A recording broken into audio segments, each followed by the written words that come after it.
বিয়ে করেছিলাম বেশ, এক নিমেষেই সব শেষ।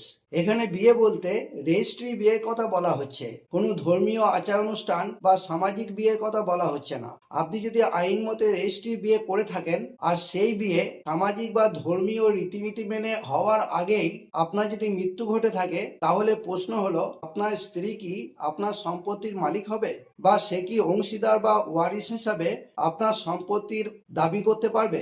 এরকম ঘটনা সচরাচর ঘটে না, তবে ঘটলেও অবাক হওয়ার কিছু নেই। এরকম ঘটনা ঘটলে স্ত্রী সম্পত্তিতে দাবি করতে পারবে কিনা বা সেই সম্পর্কে কি কি আইন রয়েছে তা জানার জন্য ভিডিওটি প্রথম থেকে শেষ অবধি অবশ্যই দেখতে থাকুন, কারণ এই ভিডিও শেষে থাকবে আপনার করণীয় কিছু আইনি পরামর্শ।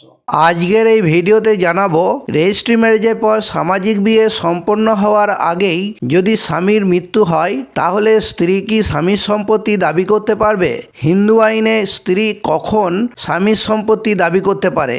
মুসলিম আইনে স্বামীর মৃত্যুর পর স্ত্রী কি স্বামীর সম্পত্তি দাবি করতে পারবে? Welcome back to my YouTube channel. আমি জামিরুদ্দিন ফারুকি। আমি আপনাদের আইনগত শিক্ষা ও পরামর্শ দিয়ে থাকি। ভিডিওটি ভালো লেগে থাকলে লাইক দেবেন, শেয়ার করবেন ও হাইপ করবেন। চ্যানেলে নতুন হলে চ্যানেলটি অবশ্যই সাবস্ক্রাইব করে নেবেন। চ্যানেলের মেম্বারশিপ নিতে হলে ভিডিওর নিচে থাকা জয়েন বাটনটি ক্লিক করবেন। আপনার আইনি কোনো সমস্যা থাকলে অবশ্যই কমেন্টে জানাবেন, কারণ এই চ্যানেল সর্বদা আপনাদের পাশে থাকে।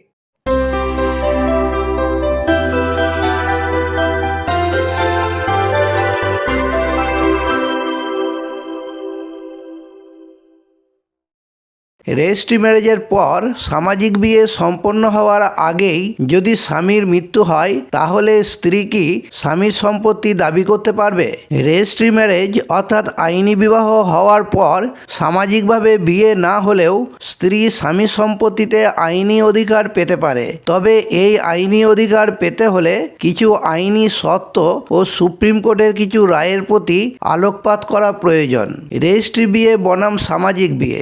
যদি বিশেষ বিবাহ আইন অর্থাৎ স্পেশাল ম্যারেজ অ্যাক্ট 1954 মতে বিয়ে রেজিস্ট্রি হয়ে থাকে, তাহলে সামাজিকভাবে বিয়ে না হলেও আপনার বিবাহটি আইনত বৈধ হবে। কিন্তু যদি হিন্দু বিবাহ আইন 1955 মতে বিয়ে রেজিস্ট্রি হয়ে থাকে, তাহলে সুপ্রিম কোর্টের রায় অনুযায়ী শুধুমাত্র বিবাহ রেজিস্ট্রেশন সার্টিফিকেট থাকলেই চলবে না, শাস্ত্রীয় আচার যেমন সপ্তপদী পালন করাও জরুরি। ধর্মীয় আচার মেনে বিয়ে না করলে সেই বিয়ে মান্যতা নাও পেতে পারে। হিন্দু আইনে স্ত্রী কখন স্বামীর সম্পত্তি দাবি করতে পারে? এক, স্বামী জীবিত থাকলে স্বামীর নিজস্ব উপার্জিত সম্পত্তিতে স্ত্রীর সরাসরি কোনো মালিকানা থাকে না, তবে স্বামীর বাড়িতে থাকার অধিকার, ভরণ পোষণ দাবি করার আইনি অধিকার স্ত্রীর থাকবে। দুই, স্বামী যদি কোনো উইল না করে মারা যায়, তবে স্ত্রী একজন প্রথম শ্রেণীর উত্তরাধিকারী হিসাবে সমান অংশের অধিকারী হবে। তিন, স্বামীর মৃত্যুর পর স্বামীর নিজস্ব সম্পত্তিতে স্ত্রী, মা ও সন্তানেরা সমান অংশের অধিকারী হবে। চার, স্বামীর মৃত্যুর পর স্বামীর পৈতৃক সম্পত্তিতে স্বামী যে অংশের অধিকারী ছিলেন সেই অংশ থেকে স্ত্রী কেবল তার প্রাপ্য অংশ পাবে। পাঁচ, স্ত্রীধন অর্থাৎ বিয়ের সময় স্ত্রী যে গয়না, উপহার বা টাকা পেয়ে থাকে তা একান্তই স্ত্রীর নিজস্ব সম্পত্তি। এতে স্বামী বা শ্বশুরবাড়ির কোনো অধিকার নেই। এমনকি সামাজিক বিয়ে না হয়ে থাকলেও অর্থাৎ রেজিস্ট্রি বিয়ে হয়ে থাকলেও স্ত্রীধন স্ত্রীর নিকট থাকবে। ছয়, যদি কোনো সম্পত্তি স্বামী স্ত্রীর নামে যৌথভাবে কেনা হয়ে থাকে, তাহলে স্ত্রী তাতে তার অংশ দাবি করতে পারবে। মুসলিম আইনে স্বামীর মৃত্যুর পর স্ত্রী কি স্বামীর সম্পত্তি দাবি করতে পারবে? এক, যদি স্বামীর কোনো ছেলে মেয়ে বা ছেলের ছেলে মেয়ে থাকে, তাহলে স্ত্রী স্বামীর সম্পত্তির 1/8 অংশ অর্থাৎ 8 ভাগের 1 ভাগ পাবে। দুই, যদি স্বামীর কোনো ছেলে মেয়ে বা ছেলের ছেলে মেয়ে না থাকে, তাহলে স্ত্রী স্বামীর সম্পত্তির 1/4 অংশ অর্থাৎ 4 ভাগের 1 ভাগ পাবে। তিন, যদি স্বামীর একাধিক স্ত্রী থাকে, তাহলে স্ত্রীর প্রাপ্য 1/8 বা 1/4 অংশটি সকল স্ত্রীর মধ্যে সমানভাবে ভাগ হয়ে যাবে।